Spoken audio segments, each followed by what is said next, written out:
And they have won 56 races and over £3,980,000 in win and place prize money. Terrific race. Number 1 is Terrimon, ridden by Michael Roberts. 2, Zoman, Alan Munro. 3, Gussie Marlowe, Willie Carson. And number 4, Kuyonga at the Mount of Warren O'Connor. Number 5, Ruby Tiger, Richard Quinn. 6, Al Nasser Al Washik, Steve Cawthon. Number 7, the rank outsider, Bob Zao, John Carroll. And number 8, Dr. Devious, John Reed. Number 9 is Massad, Frankie Dettori. 10, Rodrigo de Triano, Lester Piggott. 11, Seattle Rhyme, Cash Asmussen. And we confirm number 12, All at Sea, by Pat Edery.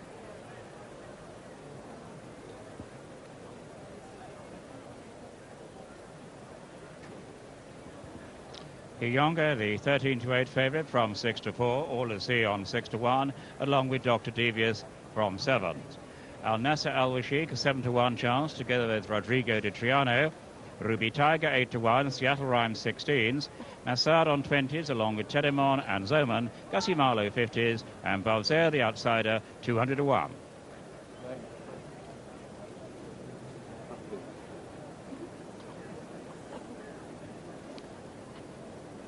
And amongst the fascinating runners here, another sight of Dr. Devious, who's been off the track since running second to St. Jovite. There he is. We last saw him in Ireland, second to St. Jovite. He's the most admirable of racehorses. He's never run a bad race in his life so far.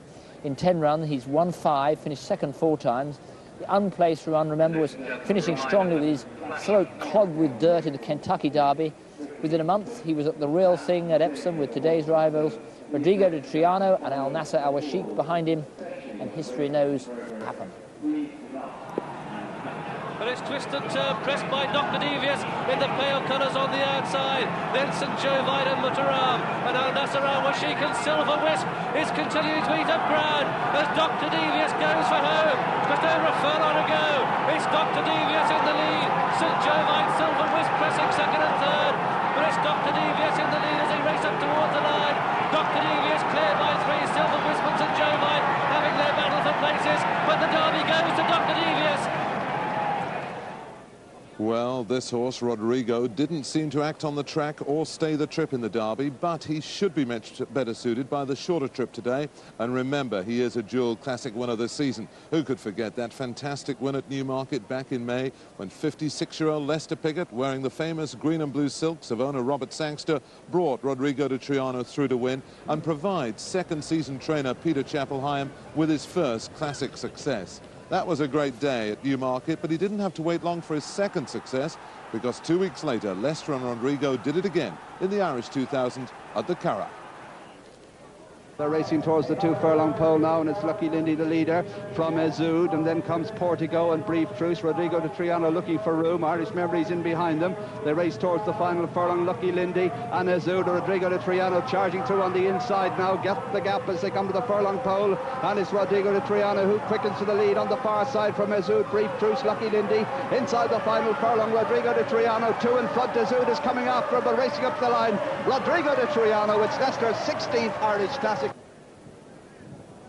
And never discount Ruby Tiger. She's won almost £500,000, been successful in 5 different countries. She beat All at Sea and Gussie Marlowe last time out of Goodwood. Before that, showed just how tough she is, even in defeat in Ireland. But Ruby Tiger goes for home now, chased by Market Booster in second, Gussie Marlowe in 3, and Canada coming there on the outside as they race to the furlong pole. It's Ruby Tiger being attacked by Market Booster now, with in third place Canada, and into the final furlong Ruby Tiger, Market Booster, and Market Booster takes it up inside the last 150 yards. Market Booster wins it for Moydale Stud. Second place is Ruby Tiger. But what about this filly, All at Sea, who carries the colours of Prince Khalid Abdullah, whose firm Juddmonte sponsors the race? She's only been beaten by 2 horses in her life. One was by Ruby Tiger in the Nassau at Goodwood, and before that she had to play second fiddle to the dual classic winner User Friendly in the Oaks at Epsom. It's User Friendly in the lead. User Friendly pressed hard on the outside by All at Sea, and they're both battling bravely. User Friendly, George Duffield looking for his very first classic win. All at Sea inside the final furlong. She isn't going to peg back User Friendly, and User Friendly stamina has won the day, and User Friendly is the winner. All at Sea is second.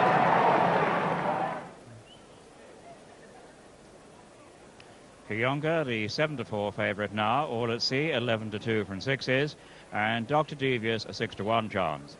Al Nasser Al Washik on sevens, together with Rodrigo Di Triano. Ruby Tiger at 8-1. Seattle Rhyme 16-1. Zerman on 20s. Massad is 25-1 from 20-1. And Telemon is 33s from 20s. Gassi Marlow 50-1. And the extreme outsider is Bob Zao 200-1. Better ground this afternoon. This is Yorkshire sport at its finest. The fine weather's brought packed stands. You can see how many people have also come down to the rails to see the horses. Perhaps more so than most other tracks you go to, maybe with the exception of jumping at obviously the big festival meetings. When you get a parade, quite often the idea is that they go right down to as far as the silver ring, so the people that have paid less money can see the horses. And very often the people don't bother to come and see them. Well, here on a fine afternoon, everybody's craning to get a view of the biggest field ever gathered for the International, with some of the finest jockeys in Europe, some of the oldest, some of the youngest, but mainly the majority of the best. And if they're not going to come down to look at this race, they're not going to go to look at any. It really is a tremendous lineup. And race enthusiasts in the north, by and large, they like to get a closer look of the horses. Rodrigo Di Triano, but really well in his coat. It's worrying though, John, isn't it? Because he's getting on edge. Peter Chappell-Hyam's come to join in, and the worry is stamina. Rodrigo isn't an easy ride. A lot of people criticise Leicester in the Derby, but he's a horse, if you watch him closely, he leans on the bridle early on, and it's very difficult to get him to drop the bit. If over the longer distances they don't go that bit faster to help him relax, well then he isn't going to relax and get home. No, and certainly in the Derby he had every opportunity there to settle, because they jump off and go uphill, and if you can't get one to settle, then you're going to be struggling on most other courses. But he's a dual classic winner, and he's got an obvious chance. Well, they call it the Knaves Mire because it was taken off poor people, the track that is, the ground, and basically it was marshy ground, but it's been converted into a fine surface, and you can see they're acting really well as they move to post, led by Terryman. Zoman, in fact, looking at the crowd, propping, not really stretching for Alan Munro. If you were judging him on the way he went there, you wouldn't be backing him. There's Kuyonga, the noseband. Warren O'Connor riding her. Ruby Tiger, she's got a cross noseband. She's a little bit keen, just helps to keep the bit in her mouth. And you've got Bob Zao and then Dr. Devious. In the background, coming towards us now, white face, powerful action of Massad, Frankie Dettori. And then you can see Leicester, he's having no trouble going down. Again, his horse is quite keen.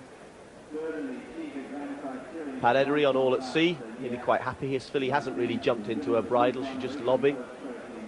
And Cassius Musen made sure he went out of order there at the parade. He wants to go last, and you can see why, John. Yeah, it takes a really good hold, Seattle Rhyme, and quite fresh that he's only just had the one run this year. Had a long layoff after winning the Racing Post Trophy. Got himself plenty warm enough. Just watching all at sea canter down on my left. Second last to go down, and I think she'll be enjoying a little bit more cut in the ground this afternoon. It's a very well balanced horse, that very easy action, strokes the ground, and he'll be up joining that group. He's a little way behind them at the moment. In a couple of minutes. Here's JT. Kuyonga, the 7-4 favourite, all at sea, 9-2. Dr. Devious 7-1, together with Al Nasser Al Washik. Rodrigo Di Triano is 8. Ruby Tiger 9-1. Seattle Rhyme 16s, along with Massad. Zerman 20s. Telemon 33s. Gassi Marlow 100-1. And Bob Zao 200-1. Well, I don't think they're coming down because it's milking time, John. They pop in to see us at every meeting. I was going to say they've been there from the start of the season. Be very surprised if they're here this time next year. I expect they'll be under some pastry somewhere. John, do they upset the horses? Sometimes they do if they come galloping. If they come galloping across, and or are we just talking a load of bullocks? Well, there's no... I've got the director saying in my ear it wouldn't be for the first time. Yeah, he's expert on that.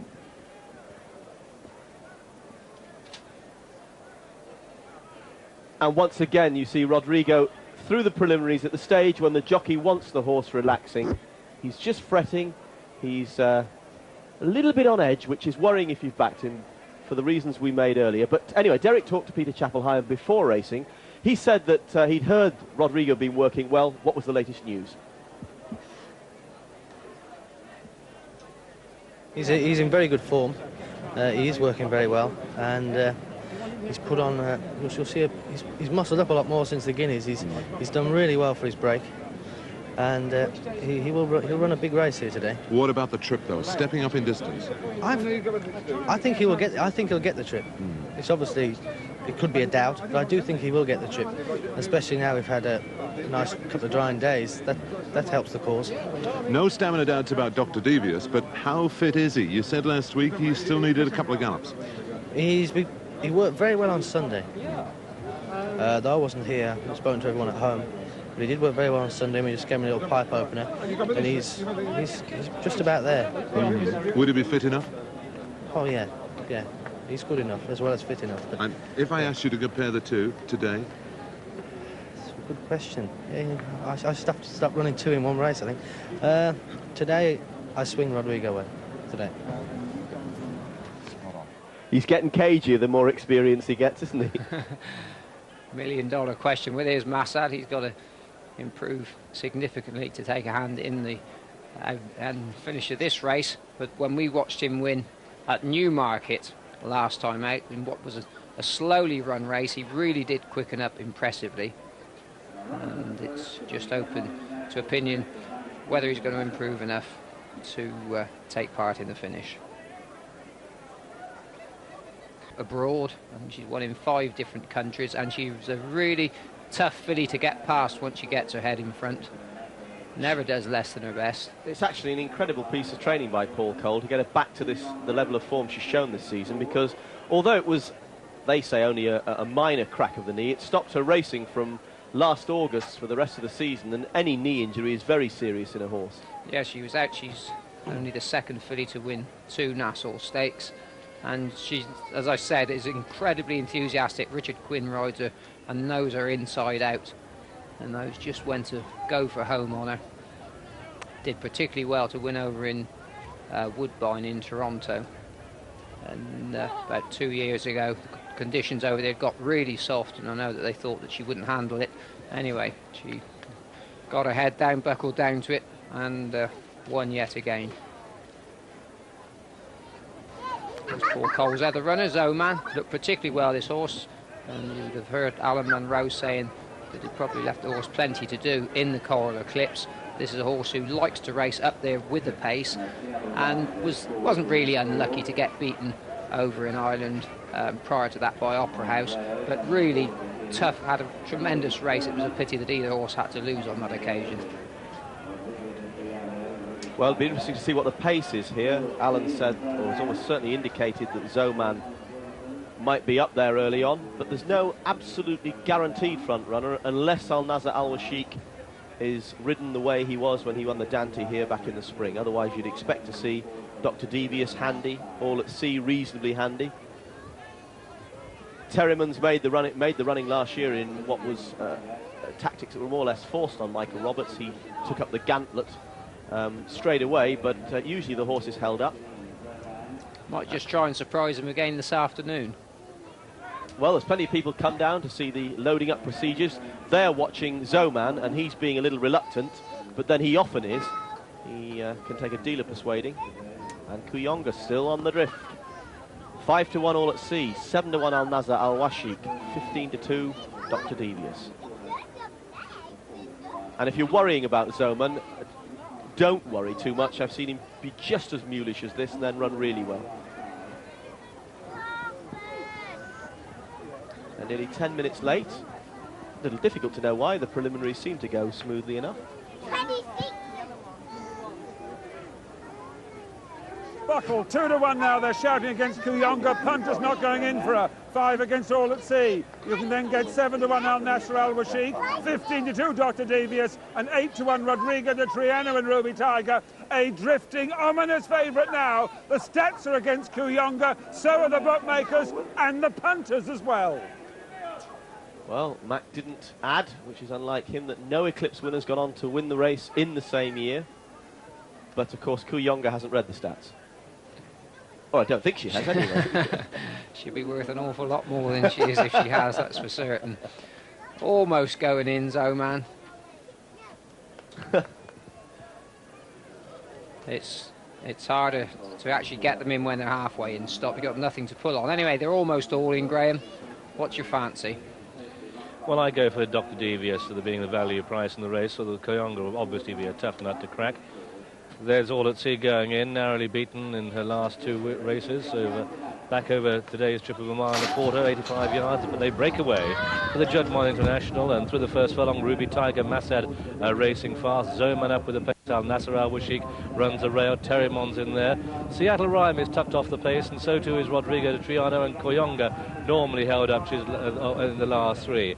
Quite closely grouped, the pace strong as they go to the first furlong so, and it's Al Nasser Al Washik that gains the day. In the yellow jacket, the rail. Terrimon the grey on the outside, Zoman, followed through by Bob Zao, Dr. Devious position 5, Ruby Tiger out wide in 6, All at Sea the rail, 7, Massad in 8, a break of a length and a half then to the others, headed by Gussie Marlowe. Kuyonga's on the outside, Seattle Rhyme, and Lester's put Rodrigo to sleep in the back of the field. They pass the 7 pole, and it's Al Nasser Al Washik by a length now.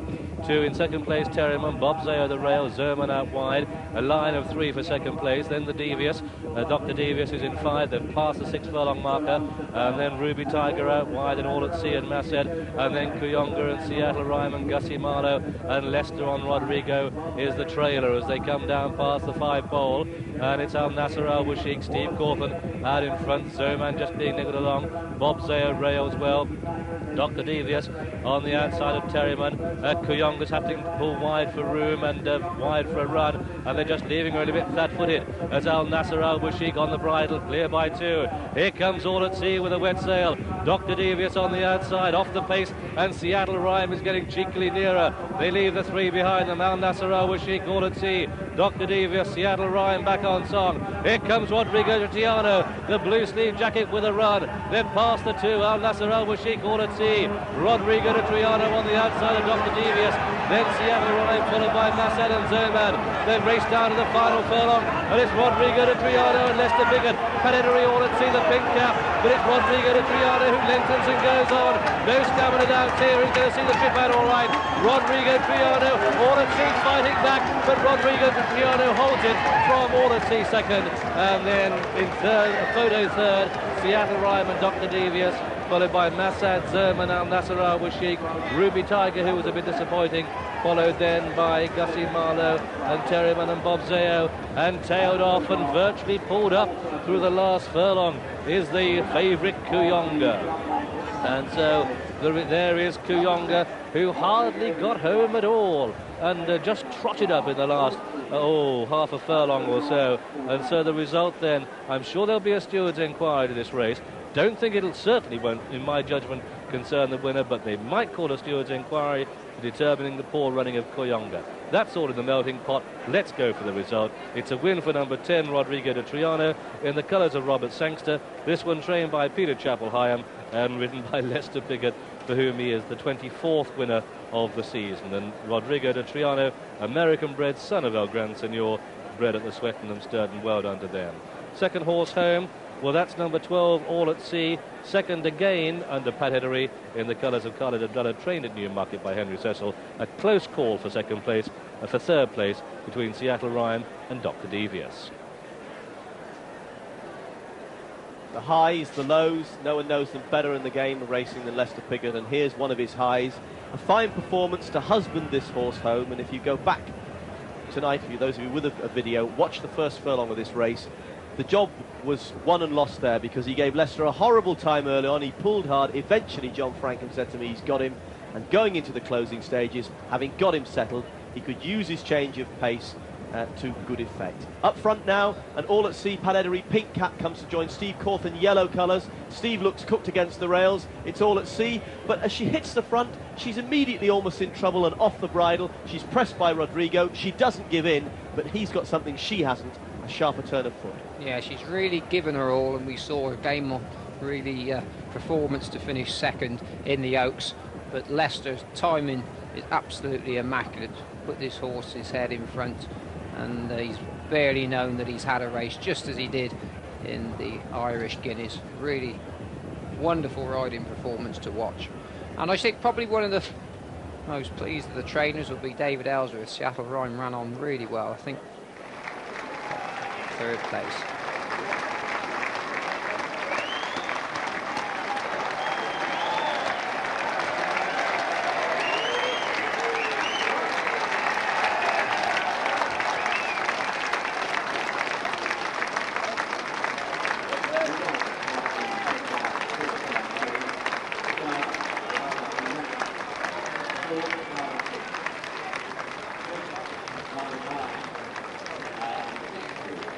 Well, the warmth of that reception underlines the degree of affection that he's held in racing circles. He's always been awarded a warm reception in the north. And the smile on the face that we used to say was a well-crept grave says it all these days. Lester enjoys it as much as us. Here's Matt. And Rodrigo-De Triana is returned the 8-1 joint 4th favourite of 2. 8-1 against Rodrigo. All at Sea is second, a 5-1 chance. They've just called the 3rd, Seattle Rhyme, sent off at 16-1, with the Derby winner Dr. Devious 4th, also at 8-1. And that Rodrigo-De Triana, Lester Pickett's 5th win in the Juddmonte International. He won it on Comanche Run in 85, Hawaiian Sound in 78, and Dahlia twice in 74 and 5. And for Robert Sangster, it's his 3rd win in the race. He won it with Caerleon in 83 and Assert in 1982. And Rodrigo, the 2nd 2,000 guineas winner to come on and win the International. Wallow won them both in 1976. A terrifically popular win with many punters, the smaller punters. The Lester Piggott followers. Here comes the distances. Wins by a length and 3 lengths. The smaller punters, they're the ones who are going back Leicester. The bookmakers back it back and take the price, but returned 8-1 for Leicester's 5th international winner. 2 minutes, 7.196. And thanks, of course, to Peter Chapel-Hyam. Those of you who ignored the doubts of at least one member of this commentary team and listened to him. Not for the first time this season, he's been spot on in his assessment. And his openness, John, in a game that you often get a blank response. I don't mean National Hunt racing, but in flat racing, where people are afraid to put their reputation or opinions on the line. It's nice to see. Yeah, he's been every time, and I remember him early on in the season gave an interview to Time Form, and everything that he said in that close-up came true. Predictions of where the horses were going to run, how they were going to run, really was very revealing, and he's done us some good turns on Channel 4 this year. Once before when we were wrong. Peter, you should give up training and become a tipster, because you were exactly spot on in the sense you said Dr. Devious run a great race, but Rodrigo was really spot on. Well, he was. He's been working fantastic. He really has at home. And I honestly think probably this race will just about put him right. You think he's got improvement in him from today? Oh, there is, yeah, definitely improvement.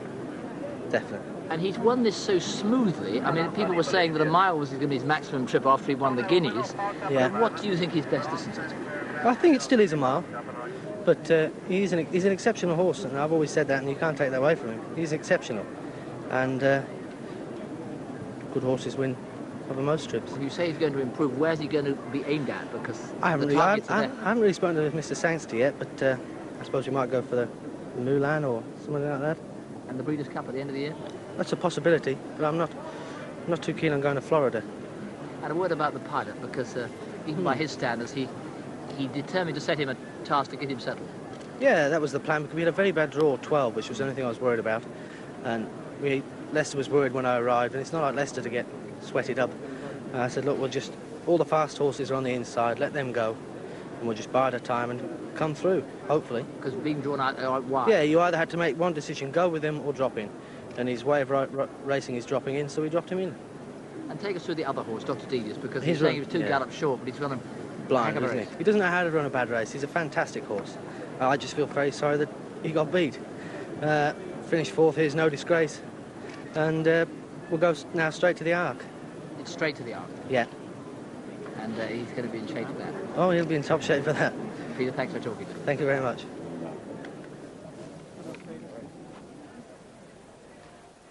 And the full result and tape returns. The winner, number 10, Rodrigo-Di Triano, returned at 8-1. Second, number 12, All at Sea, at 5-1. And third, number 11, Seattle Rhyme, 16-1. Number 4, Kionga, was the 2-1 favourite. The tote dividends win 8.80, places 2.40, 1.60 and £2.80. The dual forecast came to £28.50 and 12 round. And at Folkestone, the 250 was won by number 12, Kiri Muir, 5-1. Second, number 2, Surrey Racing, 15-8 favourite. Third, number 9, Pigalle Wonder, 20-1.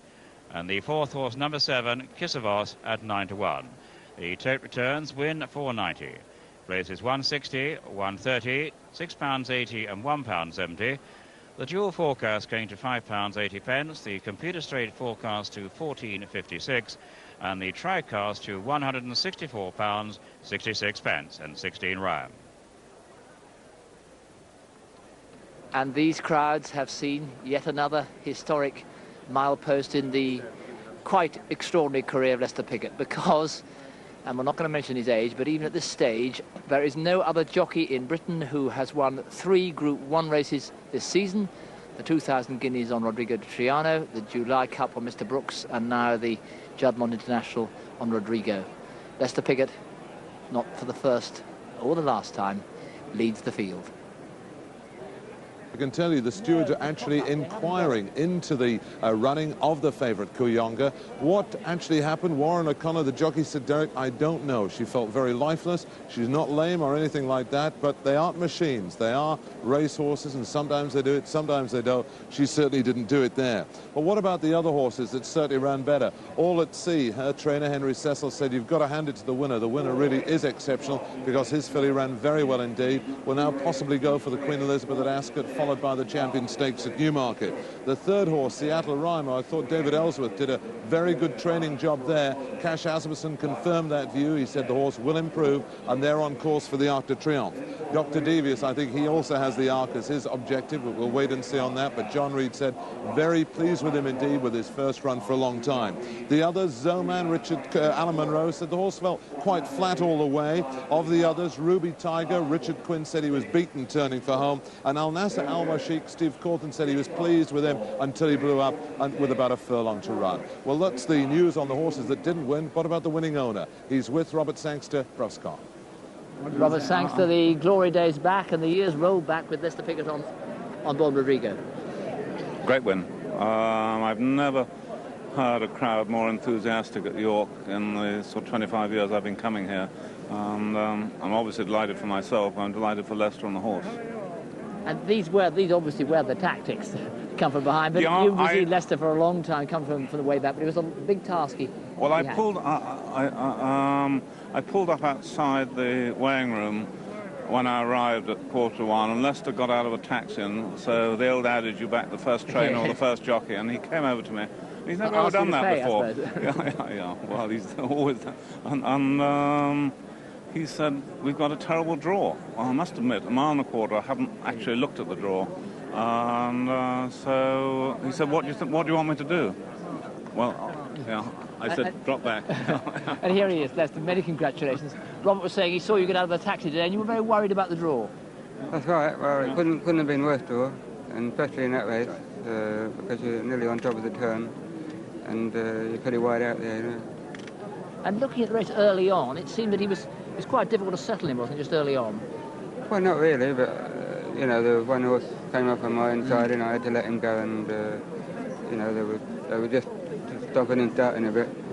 So, you know, wasn't as simple as all that. It's not quite as simple as that. You make it look simple. But you got him settled at the back, but you had a lot of horses in front of you. How cool were you with the engine beneath you? Well, I was, you know, I was always happy all the way, you know. I was surprised when the fillies, you know, when we got in the straight, about a furlong in the straight, she was finished. And I just switched over to the left a bit, and I just cruised up behind the rest of them, you know. And all those thoughts we had about the distance and the Guineas being almost the maximum of his trip. I mean, this trip he seemed to see out really well. Well, it's an easy track, you know. I just glided there, you know. Well, you've glided there for a long time now. But Lester, what do you think his best trip is? Do you think a mile is his best trip, or do you think that's, you know, you obviously can take them all a mile a quarter? Well, I think he's adaptable. I think he's a very good horse. Very good horse. Yeah. And this change of pace he seems to do. You know, you seem to be able to change it when you quicken up very, very easily. Yeah, well, you know, he's got some brains, you know, he knows what to do. And, you know, he just comes when it's the right time. Well, you'll be making plans in taxi to others with Robert, but the Breeders' Cup has obviously been the long-term talk about that. You believe in the Breeders' Cup? Yeah, certainly, Bruff. But, I mean, it's a mile or a mile and a half. There's a mile and a quarter on the dirt, isn't there? No, I wouldn't fancy the mile and a quarter on the dirt, to be honest. But it's up to Lester to decide. He's the boss. You're the boss. How about that, Lester? But a mile? Well, we'll see when we come to it. Well, it's great to look forward to, and thank you very much. Even by your standards, the reception when you came in here was so strong. What does that feel like? It's the biggest I've ever seen at York. Well, this is York, you know, it's terrific to be here. Well, it's great for all of us. Thanks very much. Thank you. And my explanation is that I have no explanation. We have no reason for that run at all. I've been over here since Sunday. I've been monitoring her progress.